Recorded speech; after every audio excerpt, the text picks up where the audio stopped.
Everyone, ഒരു life update ആയിട്ടാണ് ഞാൻ വന്നിട്ടുള്ളത്. ഇതിനിടയ്ക്ക് ഞാനൊന്ന് പ്രസവിക്കാൻ പോയി, അതുകൊണ്ടാണ് എനിക്ക് വീഡിയോസ് ഒന്നും റെഗുലർ ആയിട്ട് ഇടാൻ പറ്റാത്തത്. ഈ വീഡിയോയിൽ ഞാൻ എൻ്റെ ഗർഭകാലത്തെ ചില വിശേഷങ്ങളാണ് നിങ്ങളായിട്ട് പങ്കുവെക്കുന്നത്. അപ്പോൾ ഈ വീഡിയോയിൽ കവർ ചെയ്യുന്ന മെയിൻ ടോപ്പിക്കുകൾ ഇതൊക്കെയാണ്.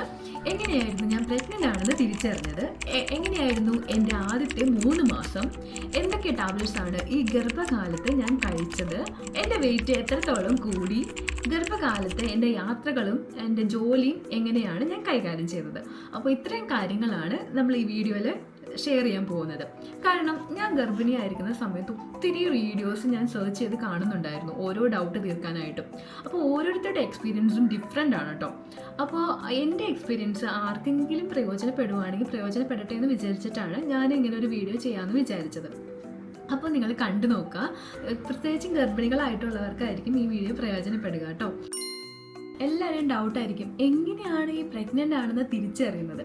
അപ്പോൾ ഞാൻ എങ്ങനെയാണ് തിരിച്ചറിയുന്നത് വെച്ചാൽ, എല്ലാവരും തിരിച്ചറിയുന്ന പോലെ തന്നെ നമ്മൾ പീരീഡ്സ് മിസ്സാവുന്ന ഒരു സമയം ഉണ്ടാവുമല്ലോ. എൻ്റെ പീരീഡ്സ് മിസ്സായി തുടങ്ങിയപ്പോൾ നമുക്ക് ഡൗട്ട് അടിച്ചു. യൂഷ്വലി 28 ഡേയ്സ് കൂടുമ്പോൾ പീരീഡ്സ് ആവുന്ന ഞാൻ 30 ഡേയ്സ് ആയി, 32 ഡേയ്സ് ആയി ആവുന്നില്ല. അപ്പോൾ നമ്മൾ വിചാരിച്ചു ഓക്കെ, ടെസ്റ്റ് ചെയ്ത് നോക്കാം.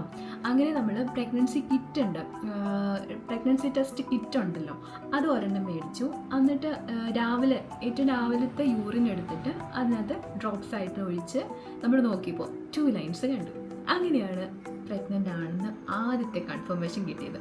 പക്ഷെ പേരൻസിൻ്റെ അടുത്ത് നമ്മൾ ഓടിച്ചെന്ന് പറഞ്ഞു, ദേ എങ്ങനെ കണ്ടു, ഇതേ കിറ്റിൽ ഇങ്ങനെ കണ്ടു, പ്രഗ്നൻ്റ് ആണ് എന്നൊക്കെ പറഞ്ഞു. അപ്പോൾ അവരെന്താ പറഞ്ഞതെന്നറിയോ, അവരുടെ സമയത്ത് ഇതൊന്നും ഉണ്ടായിരുന്നില്ല. അപ്പോൾ ഇത് ഇങ്ങനെ വെച്ച് നമുക്ക് കൺഫേം ചെയ്യാൻ പറ്റത്തില്ല, ഹോസ്പിറ്റലിൽ തന്നെ പോയിട്ട് വേണം പറയാമെന്നൊക്കെ പറഞ്ഞ് പിന്നെ നമ്മൾ 1 വീക്ക് കഴിഞ്ഞപ്പോഴത്തേക്കും ഹോസ്പിറ്റലിൽ പോയിട്ട് ഒന്നുകൂടെയും കൺഫേം ചെയ്തു. അങ്ങനെയായിരുന്നു കേട്ടോ പ്രഗ്നൻ്റ് ആണെന്ന് അറിഞ്ഞത്. പിന്നെ ഇതിനകത്തൊരു കാര്യം എന്ന് പറയുന്നത്, നമ്മൾ ഹോസ്പിറ്റലിലൊക്കെ പോണേക്ക് മുമ്പ് ഒന്ന് റിസർച്ച് ചെയ്യണം, ഏത് ഡോക്ടറാണ് നല്ലത്, ഏത് ഡോക്ടറാണ് കൂടുതൽ അപ്രോച്ചബിൾ ആയിട്ടുള്ളത്. പിന്നെ ആ ഒരു ഡോക്ടറെ ത്രൂ ഔട്ട് കാണുവാണെങ്കിൽ വളരെ എളുപ്പമായിരിക്കും പ്രോസസ്സ് എന്ന് തോന്നുന്നു. അപ്രോച്ചബിൾ ആയിട്ടൊരു ഡോക്ടർ വളരെ അത്യാവശ്യമാണ് കേട്ടോ. നമുക്ക് എന്തും ചോദിക്കാനും എന്ത് ഡൗട്ട് ക്ലിയർ ചെയ്യാനും അവർ നമ്മളെ നല്ല രീതിയിലൊക്കെ നോക്കും എന്നൊരു ഉറപ്പുള്ളൊരു ഡോക്ടർ. നമ്മൾ കുറച്ച് നമ്മുടെ ഫ്രണ്ട്സിനോടോ അല്ലെങ്കിൽ ആ ഹോസ്പിറ്റലിൽ പോയിട്ടുള്ള ആരെങ്കിലോടൊക്കെ നമ്മളിങ്ങനെ ചോദിച്ച്, അല്ലെങ്കിൽ അവിടെ വർക്ക് ചെയ്യുന്നവരോടൊക്കെ ചോദിച്ച് ഏത് ഡോക്ടറാണ് നല്ലത് എന്നൊക്കെ ഒരു ഐഡിയ കിട്ടിയിട്ട് പോവുകയാണെങ്കിൽ നല്ലതെന്നും കൂടെ എനിക്ക് തോന്നുന്നു കേട്ടോ. അങ്ങനെയായിരുന്നു നമ്മൾ ആദ്യം പോയത്. ഞാൻ പോയ ഹോസ്പിറ്റൽ മാർസ്ലിവ മെഡിസിറ്റി ആയിരുന്നു പാലായിലുള്ളത്. അപ്പോൾ അവിടുത്തെ ഗീത ഡോക്ടറാണ് ഞാൻ കണ്ടത്. ഇനി രണ്ടാമത്തെ ക്വസ്റ്റ്യൻ എന്ന് പറയുന്നത്, എൻ്റെ ഫസ്റ്റ് 3 മന്ത്സ് എങ്ങനെയായിരുന്നു എന്ന്. ആദ്യത്തെ 3 മാസം വളരെയധികം ശ്രദ്ധിക്കേണ്ട മാസമാണെന്നാണ് എല്ലാവരും പറയാറുള്ളത്. അപ്പോൾ നമ്മുടെ ഡോക്ടറും അങ്ങനെ തന്നെയാണ് പറഞ്ഞത്. ആദ്യത്തെ 3 മാസം കുറച്ച് കെയർ കൊടുക്കേണ്ട ആവശ്യമുണ്ട്. അപ്പോൾ പിന്നെ ഡിപ്പെൻഡ്സ് ഓൺ അവർ കണ്ടീഷനാണ് കേട്ടോ. ഓരോ അമ്മമാരും അല്ലെങ്കിൽ ഓരോ പ്രഗ്നൻ്റ് ആയിട്ടുള്ള ലേഡീസിൻ്റെയും അവസ്ഥ ഡിഫറെൻ്റ് ആയിരിക്കും. ഒരു കോംപ്ലിക്കേഷൻ ഒന്നും ഇല്ലാത്തൊരു കേസാണെങ്കിൽ നമുക്ക് കുറച്ചൊക്കെ ശ്രദ്ധിച്ചാൽ മതിയായിരിക്കും. ചിലർക്ക് ഫുൾ ബെഡ് റെസ്റ്റ് തന്നെ പറയുന്നുണ്ടെന്ന് കേൾക്കാറുണ്ട്. പക്ഷേ എനിക്ക് അങ്ങനെയൊന്നും വേണ്ടി വന്നില്ല. നോർമൽ ആയിട്ടുള്ള രീതിയിലാണ് ആദ്യത്തെ സ്കാനിങ്ങിലൊക്കെ കണ്ടത്. സോ എൻ്റെ അടുത്ത് പറഞ്ഞത്, ഹെവി ആയിട്ടുള്ള ജോലിയൊന്നും എടുക്കാതെ, വളരെ വെയിറ്റ് ഒന്നും എടുക്കാതെ, ഒത്തിരി തുള്ളിച്ചാടിയൊന്നും നടക്കാതെ, കുറച്ച് അടങ്ങി ഒതുങ്ങിയൊക്കെ ഇരിക്കുക എന്ന് മാത്രമേ ഉണ്ടായിരുന്നുള്ളൂ. അല്ലാതെ സാധാ ചെറിയ ജോലികളൊക്കെ നമുക്ക് ചെയ്യാൻ പറ്റുമായിരുന്നു. അപ്പോൾ വലിയ ജോലിയൊന്നും ഇല്ലാതെ ഒത്തിരി ഓടിച്ചാടാതൊക്കെ നടന്നാണ് ഞാൻ നോക്കിയത്. യൂഷ്വലി ഞാൻ ഡാൻസ് ക്ലാസ്സിനൊക്കെ പോകുന്നുണ്ടായിരുന്നു. ഡാൻസൊക്കെ അപ്പാടെ നിർത്തി, പിന്നെ ഒരു സൈഡിലിരുന്ന് കാണാൻ മാത്രമേ ചെയ്തുള്ളൂ. പക്ഷെ ട്രാവൽ ചെയ്യുന്നുണ്ടായിരുന്നു കേട്ടോ. ഞാൻ വർക്ക് ചെയ്യുന്ന സമയമായിരുന്നു, അതുകൊണ്ട് ഞാൻ ഡെയിലി ബസ്സിന് പോകുന്നുണ്ടായിരുന്നു. പിന്നെ സ്കൂട്ടറിൻ്റെ പുറകിൽ കുറച്ച് ദൂരം പോകേണ്ട വന്നിട്ടുണ്ട്. അപ്പോൾ സ്കൂട്ടറിനും ബസ്സിലൊക്കെ ആയിട്ടായിരുന്നു എൻ്റെ ട്രാവലിംഗ്. പിന്നെ കാറ്, ഈ 3ആണ്. ഓട്ടോറിക്ഷ അങ്ങനെ യൂസ് ചെയ്തിട്ടില്ല. അങ്ങനെ നമ്മൾ കുറച്ച് കെയർ കൊടുക്കുന്നത് എപ്പോഴും നല്ലതായിരിക്കും. ഫുഡിൻ്റെ കാര്യത്തിലാണെങ്കിലും നമ്മളങ്ങനെ നല്ല ഫുഡുകൾ നോക്കി കഴിക്കുക. നമ്മൾ കൂടുതലും പച്ചക്കറികളും പഴങ്ങളും ഒക്കെ ആയിട്ടുള്ള നല്ല ഫ്രൂട്ട്സും വെജിറ്റബിൾസും നല്ല ഫുഡൊക്കെ നോക്കിയിട്ട് കഴിക്കുന്നത് വളരെ ഇമ്പോർട്ടൻ്റ് ആയിരിക്കും. പിന്നെ നമ്മൾ ഫോളിക് ആസിഡ് എടുത്ത് തുടങ്ങിയിട്ടുണ്ടായിരുന്നു. അപ്പോൾ ചിലപ്പോൾ ഫോളിക് ആസിഡ് കഴിക്കാൻ പറഞ്ഞിട്ടുണ്ട്. അപ്പോൾ ഫോളിക് ആസിഡ് ടാബ്ലറ്റ്സ് ഡെയിലി കഴിക്കുന്നുണ്ടായിരുന്നു. അങ്ങനെ ആദ്യത്തെ 3 മാസം ഫോളിക് ആസിഡ് ടാബ്ലറ്റ്സ് നമ്മൾ കഴിച്ചിട്ടുണ്ടായിരുന്നു. അതൊരു കാര്യം. പിന്നെയുള്ള കാര്യം എന്ന് പറഞ്ഞാൽ വൊമിറ്റിങ്ങിൻ്റെ കാര്യം എല്ലാവരും പറയാറുണ്ട്. ഫസ്റ്റ് 3 മന്ത്സ് ഭയങ്കര പാടായിരിക്കും എന്നാണ് പറയാറ്. പക്ഷേ എനിക്ക് ആ വൊമിറ്റിംഗ് ടെൻഡൻസി യൂഷ്വലി എല്ലാവർക്കും രാവിലെയാണ് പറഞ്ഞു കേട്ടിട്ടുള്ളത്. പക്ഷേ രാവിലെ ഐ വാസ് ടോട്ടലി ഓക്കെ, ഭയങ്കര നോർമലായിരുന്നു. പക്ഷെ രാത്രി ആകുമ്പോൾ ഭയങ്കര പ്രശ്നമായിരുന്നു. രാത്രി ഇങ്ങനെ ഫുഡൊക്കെ കഴിച്ച് കഴിയുമ്പോഴായിരുന്നു എനിക്ക് പ്രശ്നം. അയ്യോ ഭയങ്കര എന്താ പറയുക, വൊമിറ്റിങ് ചെയ്യാനുള്ള ടെൻഡൻസി ഒക്കെ ഉണ്ടാവും. പിന്നെ കുറച്ച് കഴിഞ്ഞപ്പോൾ ഞാൻ അത്ഭുതപ്പെട്ടു പോയി. എനിക്ക് ഇഷ്ടപ്പെട്ട കുറച്ച് ആഹാരങ്ങളൊക്കെ എനിക്ക് ഭയങ്കര വെറുപ്പായിട്ട് തുടങ്ങി. ഫസ്റ്റ് ഓഫ് ഓൾ മറ്റേ ഈ മുട്ടയും ചിക്കനും, ഇതാ രണ്ടും എനിക്ക് തീരെ പിടിക്കത്തില്ലായിരുന്നു. അടുത്തിരുന്ന ഒരാളത് കഴിക്കുമ്പോൾ വരെ നമുക്ക് എന്താ ഭയങ്കര ബുദ്ധിമുട്ടായിരുന്നു കേട്ടോ. അപ്പോൾ അതൊക്കെ ഭയങ്കര ചേഞ്ചസ്, ഭയങ്കര അത്ഭുതത്തോടെയായിരുന്നു ഈ ചേഞ്ചസ് ഒക്കെ ഞാൻ കണ്ടുകൊണ്ടിരുന്നത്. ഇതൊക്കെ നല്ല ഇഷ്ടത്തോടെ കഴിച്ചുകൊണ്ടിരുന്ന സാധനം പെട്ടെന്ന് ഒരു ദിവസം അങ്ങ് ഇഷ്ടമല്ലാതെയാവും. എൻ്റെ ഇൻട്രസ്റ്റ് കൂടുതലും പച്ചക്കറികൾ കഴിക്കാനായിരുന്നു. അപ്പോൾ ഇത് നോൺ വെജ് അപ്പാടെ നിർത്തി പച്ചക്കറിയിലോട്ടൊരു തിരിഞ്ഞ സമയമായിരുന്നു കേട്ടോ അത്. അപ്പോൾ അതെങ്ങനെ അങ്ങനെ വന്നു എന്നൊന്നും എനിക്ക് അറിഞ്ഞൂടാ. ഫുൾ പച്ചക്കറി കഴിക്കാനായിരുന്നു. പിന്നെ ചില സമയത്ത് ഭയങ്കര ക്രേവിങ്സ് വരും. എനിക്കങ്ങനെ ഭയങ്കരമായ ക്രേവിങ്സ് വന്നത് പുട്ടും കടലയും കഴിക്കാൻ ഒരു ദിവസം ഭയങ്കര കൊതി വന്നു. ഞാനത് ഓഫീസിൽ വെച്ചിട്ടായിരുന്നു എനിക്ക് കൊതി വന്നത്. വീട്ടിൽ അങ്ങനെ ഉണ്ടാക്കിയില്ലായിരുന്നു. അപ്പോൾ ഓഫീസിൽ വെച്ചിട്ട് സ്വിഗ്ഗി വഴി ഓർഡർ ചെയ്ത് പുട്ടും കടലയും കഴിച്ചിട്ടുണ്ട്. അങ്ങനത്തെ ഒരു ക്രേവിങ്സ് വന്നിട്ടുണ്ട്. ഇതൊക്കെ എങ്ങനെ സംഭവിച്ചെന്ന് എനിക്കറിയത്തില്ല. എല്ലാം ഹോർമോൺസിൻ്റെ കളിയായിരിക്കും. അതിന് അങ്ങനെ ഒരു ക്രേവിങ്സ് ആണ് വന്നിട്ടുള്ളത്. പിന്നെ അല്ലാതെ ഇങ്ങനെ മസാല ദോശ കഴിക്കാൻ ഇടയ്ക്ക് തോന്നിയിട്ടുണ്ടായിരുന്നു. പിന്നെ എനിക്ക് ഒരു ബബ്ലൂസ് നാരങ്ങ എന്ന് പറഞ്ഞ നാരങ്ങ ഉണ്ടല്ലേ, അതൊരു സ്ഥലത്തും അത് ആ സമയത്ത് ഒരു സ്ഥലത്തും കിട്ടാനുണ്ടായിരുന്നില്ല. പക്ഷെ അത് കഴിക്കാൻ ഭയങ്കര ആഗ്രഹം ഉണ്ടായിരുന്നു. അങ്ങനെ ചില വെറൈറ്റി ടൈപ്പ് ഓഫ് ഫുഡിനോടായിരുന്നു എനിക്ക് ആഗ്രഹം വന്നത്. അങ്ങനെ വരുന്നുണ്ട്. പിന്നെ ഒരു ദിവസം ഇരുമ്പുളിയില്ലേ, മറ്റേ ചിലമ്പിക്ക എന്ന് പറഞ്ഞാൽ ചില നാട്ടിൽ ചിലമ്പിക്ക എന്ന് പറയാം, നമ്മൾ ഇരുമ്പുളി എന്ന് പറയാം. അപ്പോൾ ഇരുമ്പുളി കാണുമ്പോൾ കഴിക്കാൻ തോന്നുമായിരുന്നു. അങ്ങനെ അത് പറിച്ച് കുറേ കഴിച്ച് അതിൻ്റെ കൊതി തീർത്തിട്ടുണ്ട്. അങ്ങനെ കുഞ്ഞു കുഞ്ഞു ആഗ്രഹങ്ങൾ പൊട്ടി മുളച്ചിട്ടുണ്ട് കേട്ടോ. പിന്നെ ഫുഡിൻ്റെ ആഗ്രഹങ്ങൾ എന്ന് പറഞ്ഞാൽ ഇതൊക്കെയായിരുന്നു. അതെങ്ങനെയാണെന്നറിയില്ല. നല്ല ഫുഡിനോട് മാത്രമായിരുന്നു ആഗ്രഹം. പുറത്തുനിന്നുള്ള ഫുഡ് അപ്പാഴെ നമ്മൾ ഒഴിവാക്കി, മനഃപൂർവ്വം തന്നെ ഒഴിവാക്കി. ഇടയ്ക്കൊക്കെ കഴിച്ചുകൊണ്ടിരുന്നത് പോലെ നമ്മൾ ഒഴിവാക്കി. പിന്നെ എല്ലാ ട്രീറ്റൊക്കെ വരുമ്പോൾ മാത്രം ഇങ്ങനെ കഴിച്ചു എന്ന് മാത്രമേ ഉള്ളായിരുന്നു. അപ്പോൾ നല്ല ഫുഡുകൾ കഴിക്കുന്നത് എപ്പോഴും നല്ലതായിരിക്കും കേട്ടോ. അപ്പോൾ തേർഡ് ക്വസ്റ്റ്യൻ എന്ന് പറയുന്നത്, എന്തൊക്കെ ടാബ്ലറ്റ്സ് ആണ് ഈ ഗർഭകാലത്ത് കഴിച്ചിട്ടുള്ളത്? പ്ലാൻ ചെയ്യുന്ന ഒരു പ്രഗ്നൻസി ആണെങ്കിൽ 2 months മുമ്പേ നമ്മൾ ഫോളിക് ആസിഡ് എടുക്കുന്നത് നല്ലതായിരിക്കും എന്നാണ് പറയുന്നത്. അപ്പോൾ ഞാൻ പ്രഗ്നൻ്റ് ആണെന്ന് അറിഞ്ഞ ശേഷം ഫോളിക് ആസിഡ് എടുത്തു തുടങ്ങി. എൻ്റെ ഡോക്ടർ അത് ഡെലിവറി ടൈം വരെ കഴിക്കാൻ പറഞ്ഞിട്ടുണ്ടായിരുന്നു. അപ്പോൾ ഞാൻ ത്രൂ ഔട്ട് മൈ ഗർഭകാലം ഈ ഫോളിക് ആസിഡ് ടാബ്ലറ്റ് കഴിച്ചിട്ടുണ്ട് കേട്ടോ. പിന്നെ ഫസ്റ്റ് 3 months കഴിഞ്ഞപ്പോൾ അത് സെക്കൻഡ് ട്രിമസ്റ്റർ സ്റ്റാർട്ട് ചെയ്ത സമയത്ത് അയണും കാൽസ്യം ടാബ്ലറ്റ് കൂടെ ഇൻക്ലൂഡ് ചെയ്തിട്ടുണ്ടായിരുന്നു. അതും ഡെലിവറി ടൈം വരെ അതും ഫുള്ളായിട്ട് കഴിച്ചിട്ടുണ്ടായിരുന്നു. അപ്പോൾ ഈ 3 ടാബ്ലറ്റ്സ് ആണ് മെയിനായിട്ട് കഴിച്ചിട്ടുള്ളത്.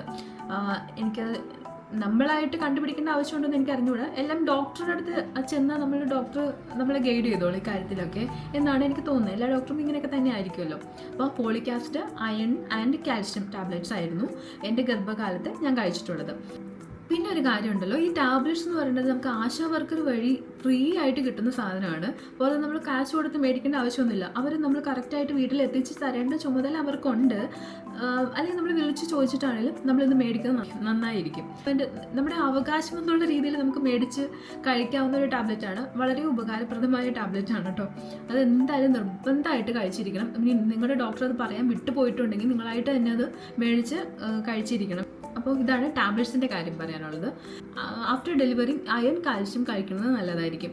അതെനിക്ക് അറിയത്തില്ലായിരുന്നു. അപ്പോൾ 45 daysനുള്ള ടാബ്ലറ്റ്സ്, അയണും കാൽഷ്യം ടാബ്ലറ്റ്സ് ഡോക്ടർ തന്നിട്ടുണ്ടായിരുന്നു. ആഫ്റ്റർ ദാറ്റ് ഫീഡിങ് ആയ സമയത്ത് പോലും, ഫീഡിങ് ആയ ടൈമിൽ പോലും ഈ ടാബ്ലറ്റ്സ് വേണമെന്നുള്ള കാര്യം എനിക്ക് അറിയത്തില്ലായിരുന്നു.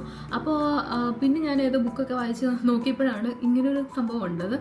കാരണം അതിന് ശേഷം ഇത് കഴിക്കാതെ ഇരുന്നപ്പോൾ എനിക്ക് നടുവേദനയൊക്കെ വന്നു തുടങ്ങിയപ്പോൾ ഡോക്ടറെ കണ്ടപ്പോഴാണ് ഇത് കഴിക്കണമായിരുന്നു. അപ്പോൾ പിന്നെ ഞാനത് കഴിച്ചു തുടങ്ങി. അപ്പോൾ അയണും കാൽഷ്യം എപ്പോഴും കഴിക്കുന്നത് നല്ലതായിരിക്കുമെന്ന് തോന്നുന്നു, ഫീഡിങ് ആയിട്ടുള്ള സമയത്ത് വരെ. അപ്പോൾ ഈ ടാബ്ലറ്റ്സിനെ കുറിച്ച് നിങ്ങൾ ഒരിക്കലും മറക്കരുത്. ബാക്കി ഡിപ്പെൻഡ്സ് ഓൺ നമ്മുടെ കണ്ടീഷൻ, ഡോക്ടർ സജസ്റ്റ് ചെയ്യുന്നതൊക്കെ നമ്മൾ ചെയ്യുക. പിന്നെ എൻ്റെ വെയിറ്റ് എങ്ങനെയാണ് ചേഞ്ച് ചെയ്തത്? പ്രഗ്നൻ്റ് ആവുന്നതിന് തൊട്ട് മുമ്പ് ഞാൻ 54 കിലോ ഉണ്ടായിരുന്നുള്ളൂ. 54 കിലോയിൽ ഇങ്ങനെ കോൺസ്റ്റൻ്റ് ആയിട്ട് കൂടി വന്നൊരു 55 അങ്ങനെയൊക്കെ മാറി നിൽക്കുന്ന ഒരു സമയമായിരുന്നു. പിന്നെ 54 ഇങ്ങനെ കോൺസ്റ്റൻ്റ് ആയിട്ട് കുറേ മാസമായിട്ട് 54 എന്നിങ്ങനെ പോയിക്കൊണ്ടിരിക്കുകയായിരുന്നു. പിന്നെ പ്രഗ്നൻ്റ് ആയി കഴിഞ്ഞപ്പോൾ വെയിറ്റ് ഇങ്ങനെ കൂടി 59, ലൈഫിൽ ആദ്യമായിട്ട് 57 കിലോ തൊട്ട് എങ്ങനെയാണ് കണ്ടു. 56 വരെ ഞാൻ ആയിട്ടുള്ളായിരുന്നു. പിന്നെ 57, 58 അങ്ങനെ പോയി ഒരു 67 കിലോ വരെ ഞാൻ എത്തിയിട്ടുണ്ടായിരുന്നു കേട്ടോ. ഡെലിവറി ടൈം ആയപ്പോഴത്തേക്കും ഒരു 67 കിലോ എന്തായാലും ഉണ്ടായിരുന്നു. യൂഷ്വലി എല്ലാവരും കൂടുന്നതാണ്, 10-15 കിലോ വരെ കൂടുമെന്ന് തോന്നുന്നു. അപ്പോൾ അത്രയും കിലോ വരെ ഞാൻ എത്തിയിട്ടുണ്ടായിരുന്നു. ആ വെയിറ്റ് പിന്നെ കുറയ്ക്കാൻ നമ്മൾ പാടുപെടുന്നുണ്ടോ എന്ന് ചോദിച്ചാൽ പാടുപെടുന്നുണ്ട്. റിയലായിട്ട് ശരിക്കും നമ്മൾ പാടുപെടുന്നുണ്ട്. ആഫ്റ്റർ ഡെലിവറി 67 കിലോന്ന് ഞാൻ ഒരു 64 കിലോ വരെയായി. പിന്നെ ഇപ്പോഴാണ് ഒരു 61 കിലോ വരെ എത്തുന്നത്. ഇപ്പോൾ ബേബിക്ക് 7 മന്ത്സ് കഴിഞ്ഞു. ഇപ്പോഴാണ് ഞാൻ 61 കിലോ ആയിട്ടുള്ളൂ. ഇനി എനിക്ക് തിരിച്ച് back to normal, back to my previous weight എത്തണമെന്ന് ഭയങ്കര ആഗ്രഹമുണ്ട്. അപ്പോൾ അതിന് വേണ്ടി വർക്കൗട്ട് ചെയ്യുകയാണ് കേട്ടോ. ഈ വെയിറ്റ് എന്ന് പറഞ്ഞാൽ മൊത്തം ബോഡി ഫുള്ളായിട്ട് വെയിറ്റ് വെക്കുന്നുണ്ട്. അതിലൂടെ വയറിങ്ങനെ കൂടി വരുമ്പോൾ ആ വയറിൽ ഒത്തിരി വെയിറ്റ് വരുന്നുണ്ടായിരുന്നു. അപ്പോൾ ഇതായിരുന്നു എൻ്റെ വെയിറ്റിൻ്റെ ജേണി. പിന്നെ ഇത് ഗർഭകാലത്തെ യാത്രകളെക്കുറിച്ചാണ്.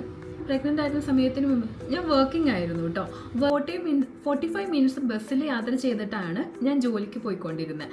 അപ്പോൾ ഈ സമയത്തും പ്രഗ്നൻ്റ് ആണെന്ന് അറിഞ്ഞ പിറ്റേ ദിവസം തൊട്ടും ഞാൻ ബസ്സിൽ തന്നെയാണ് യാത്ര ചെയ്തുകൊണ്ടിരുന്നത്. പിന്നെ കൂടുതൽ ശ്രദ്ധിക്കേണ്ടതെന്ന് വെച്ചാൽ നമുക്ക് വയറ് കണ്ടു തുടങ്ങിയാലാണ് ആൾക്കാർ എണീറ്റ് തരത്തുള്ളൂ. അപ്പോൾ എനിക്ക് വയറ് കണ്ടു തുടങ്ങാൻ കുറച്ച് മാസങ്ങൾ, ഒരു 5 മാസമൊക്കെ എടുത്തപ്പോഴാണ് കുറച്ച് വയറൊക്കെ ആയിട്ട് കാണാൻ പാകത്തിന് വിസിബിളായിട്ട് വന്നു തുടങ്ങിയത്. പിന്നെ ഡ്രസ്സിൻ്റെ ഇതൊക്കെ വെച്ചിട്ട് കാണുന്നുണ്ടായിരുന്നില്ല. അപ്പോൾ ഈ വയറ് കണ്ടാലാണ് ചിലരെങ്കിലും എണിച്ചു തരുള്ളൂ. പലരും മൈൻഡ് ചെയ്യാതിരിക്കുന്നതായിട്ടാണ് എനിക്ക് തോന്നിയിട്ടുള്ളത്. വീട്ടിൽ നിന്ന് ജോലി സ്ഥലത്തേക്ക് രാവിലെ അത്ര തിരക്കില്ലാത്തതുകൊണ്ട് അത്ര സീൻ ഉണ്ടായിരുന്നില്ല. പക്ഷെ വൈകുന്നേരം ഭയങ്കര തിരക്കാണ്. കയറുന്ന സമയത്ത് എപ്പോഴും നിൽക്കേണ്ട വരാറുണ്ട്. കുറച്ച് കഴിഞ്ഞിട്ടാണ് സീറ്റ് കിട്ടാറുണ്ടായിരുന്നുള്ളൂ. അപ്പോൾ അത് ഭയങ്കര ബുദ്ധിമുട്ടായി തുടങ്ങി. ലാസ്റ്റൊക്കെ ആയപ്പോൾ ഒരു 5 മാസം വരെ വലിയ കുഴപ്പമില്ലായിരുന്നു. പിന്നെ നമ്മുടെ ഈ വയറ് കൂടി വരുന്നതുകൊണ്ട് കമ്പിയിൽ ഇങ്ങനെ പിടിച്ച് നിൽക്കുമ്പോൾ വണ്ടി പോകുമ്പോൾ നമ്മുടെ കൺട്രോൾ നമ്മുടെ കയ്യിലല്ലേ. വയറങ്ങ് മുമ്പ് പോവും, നമ്മൾ ആ കൂടെ അങ്ങ് പോവും. അപ്പോൾ ഭയങ്കര പാടായിട്ട് വന്നു തുടങ്ങിയായിരുന്നു. ഞാൻ പോകുന്ന അത്ര പോട്ടെ, അങ്ങനെ പോകാമെന്നൊക്കെ വിചാരിച്ചു. കാറിന് പോയി വരിക എന്നുള്ളത് അത്ര പോസിബിൾ അല്ലായിരുന്നു ഡെയിലി. അപ്പോൾ ഒരു ദിവസം വൈകുന്നേരം ആയപ്പോൾ ലേറ്റായിട്ട് ഒരു ബസ്സിൽ കയറേണ്ടി വന്നു. 2 ബസ് മുഖ്യമന്ത്രിയുടെ വിസിറ്റ് എന്തോ പ്രമാണിച്ച് ബസ്സൊക്കെ വേറെ വഴി വിട്ട് എനിക്ക് 2 ബസ് മിസ്സായി. അപ്പോൾ പിന്നെ ഒരു ബസ് കിട്ടിയത് ഒടുക്കത്തെ ഇടിയായിരുന്നു. ആ സ്റ്റെപ്പിൽ വരെ വന്ന് നിന്നിട്ടാണ് പോയത്. അന്ന് ഞാൻ ശരിക്കും കരഞ്ഞു പോയി. വയറൊക്കെ ഇങ്ങനെ ഞെങ്ങിയമർന്ന്, അയ്യോ ഭയങ്കരമായിട്ട് ബുദ്ധിമുട്ടി. ആ ഒരു ജേണി എനിക്ക് മറക്കാൻ പറ്റില്ല. അപ്പോൾ ബസ്സിൽ യാത്ര ചെയ്യുന്നത് ഭയങ്കര റിസ്ക്കാണ്. ഞാൻ കണ്ടിട്ടില്ല. ഞാൻ ബസ്സിൽ യാത്ര ചെയ്യുമ്പോൾ ഞാൻ മാത്രമേ ഉണ്ടാവുള്ളൂ ഗർഭിണിയായിട്ട്. അപ്പം മിക്കവരും ലാസ്റ്റൊക്കെ ആയപ്പോൾ ഒരു 5-6 മാസമൊക്കെ ആയ സമയത്തൊക്കെ എല്ലാവരും എണിച്ച് തന്ന് തുടങ്ങിയായിരുന്നു. പലരും ഇങ്ങനെ കാണാത്ത മട്ടിരിക്കുന്നതാണ് ഞാൻ കണ്ടിട്ടുള്ളത്.